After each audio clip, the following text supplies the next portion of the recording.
Salam, selamat pagi, selamat berjumpa kembali di dalam Renungan Embun Pagi bersama dengan Kota Daud Ministry. Tema renungan kita pada pagi hari ini adalah hati manusia memikirkan jalannya. Tema ini saya ambil di dalam kitab Amsal pasal 16 ayat 9, demikianlah firman Tuhan. Hati manusia memikirkan jalannya, tetapi Tuhanlah yang menentukan arah langkahnya. Saudaraku kekasih dalam Tuhan, manusia diberikan Tuhan kesempatan memikirkan jalannya, tetapi arah dari langkah jalan manusia itu ditentukan oleh Tuhan. Singkatnya, manusia berencana, Tuhan yang menentukan. Tentu peribahasa ini sudah tidak asing lagi bagi kita. Dan memang demikian adanya karena pada suatu ketika kita akan menyadari bahwa seberapa hebatnya kemampuan kita dan semata-matangnya kerencana kita, tetap saja kita tidak bisa melawan kehendak Tuhan.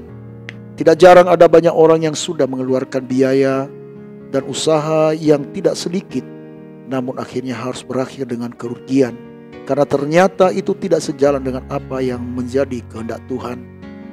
Saya sendiri pernah mengalami hal itu, mengambil jalan yang tidak tepat, bahkan mengisi dengan berbagai kecurangan.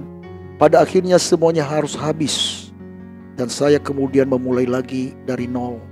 Hari ini saya menyadari sepenuhnya bahwa apa yang terbaik adalah ketika kita menjalani hidup seturut dengan kehendak Tuhan, seperti yang sudah Dia rencanakan jauh hari, bahkan sebelum kita dilahirkan.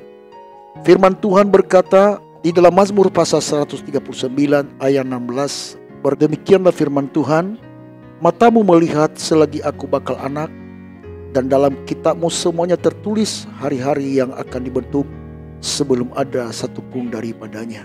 Saudaraku, melalui Amsal Salomo kita diingatkan bahwa hati manusia memikir-mikir jalannya, tetapi Tuhanlah yang menentukan arah langkahnya. Ini adalah sebuah pernyataan yang tegas bahwa sehebat apapun kita tidak akan pernah bisa melawan kehendak Tuhan. Kita bisa mencobanya, dan mungkin kita bisa mencapai sesuatu hingga tingkatan tertentu. Tapi walau bagaimanapun, sesuatu yang tidak berjalan seperti rancangan Tuhan tentulah tidak sebaik ketika kita berjalan sepenuhnya seturut kehendak Tuhan. Hati atau pikiran kita bisa berpikir tentang jalan yang menurut kita terbaik, tapi di atas segalanya Tuhan tentu lebih tahu tentang kita.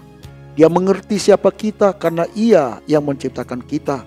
Karena Dia sendirilah yang membentuk dan menenunkan sejak dalam kandungan. Nabi Yesaya sangat mengerti tentang hal ini. Ia menulis kitab di dalam Yesaya pasal 64 ayat 8 berkata, tetapi sekarang ya Tuhan, Engkaulah Bapa kami. Kamilah tanah liat dan Engkaulah yang membentuk kami. Dan kami sekalian adalah buatan tangan-Mu. Sebagai pencipta kita, tentu Tuhan lebih mengetahui segala sesuatu tentang kita. Dia jauh lebih tahu apa yang terbaik untuk kita ketimbang apa yang menurut kita terbaik buat kita.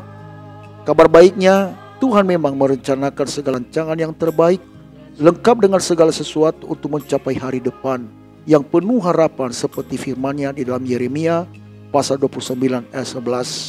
Berkata demikian, sebab aku ini mengetahui rancangan-rancangan apa yang ada padaku mengenai kamu, demikianlah firman Tuhan, yaitu rancangan damai sejahtera dan bukan rancangan kecelakaan, untuk memberikan kepadamu depan yang penuh harapan.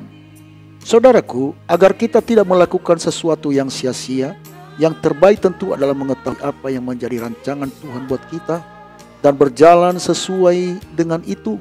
Dan kita tidak akan pernah bisa mengetahui itu apabila kita tidak memulai membangun keintiman dengan Tuhan lewat ungkapan syukur, pujian, ketaatan, dan doa-doa kita.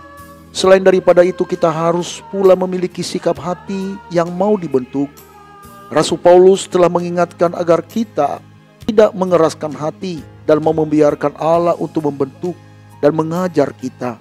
Menjadi ciptaan baru, itu bahasanya Rasul Paulus, akan memampukan kita untuk bisa mengetahui apa yang menjadi kehendak-Nya.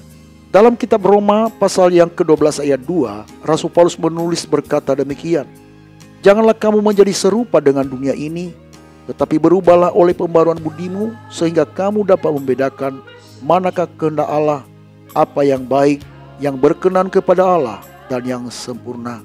Saudaraku sekalian yang kukasihi dalam Tuhan, kita boleh berencana apapun, tetapi jalan dari Tuhan pasti tetap yang paling baik. Sudahkah kita bertanya kepadanya apa yang menjadi kehendaknya dalam hidup kita? Sudahkah kita mengetahui itu dan menjalani semua seturut dengan kehendaknya? Kita bisa merencanakan apapun dengan kemampuan kita, namun ingatlah bahwa Tuhan sudah memiliki rancangannya sendiri bagi kita. Sebuah rancangan damai sejahtera, bukan kecelakaan, yang menjanjikan kita hari depan yang penuh harapan. Tidak akan ada yang sebaik jalan Tuhan, karenanya temukanlah apa yang menjadi kehendak Tuhan untuk kita dan berjalanlah di dalamnya. Karena itu, marilah kita merancang dan memikirkan jalan kita dengan sikap yang tunduk dan taat pada arah langkah yang Tuhan tentukan bagi kita. Untuk itu rancangkanlah sesuatu hal yang terbaik pada hari ini. Tanyakan Tuhan dan jangan bersandar kepada pengertianmu sendiri, sehingga hari ini engkau berkarya bersama dengan Tuhan. Dan percayalah, jika kita bersandar kepada Tuhan, maka Ia bersama dengan kita untuk mencari jalan yang terbaik apa yang kita tempuh. Kiranya kasih karunia Allah menyertai kita sekalian dan Roh-Nya memelihara kita sampai manata. Saya Pendeta Zaluhu di sini. Saya ucapkan selamat pagi, selamat beraktivitas. Tuhan Yesus menyertai kita sekalian.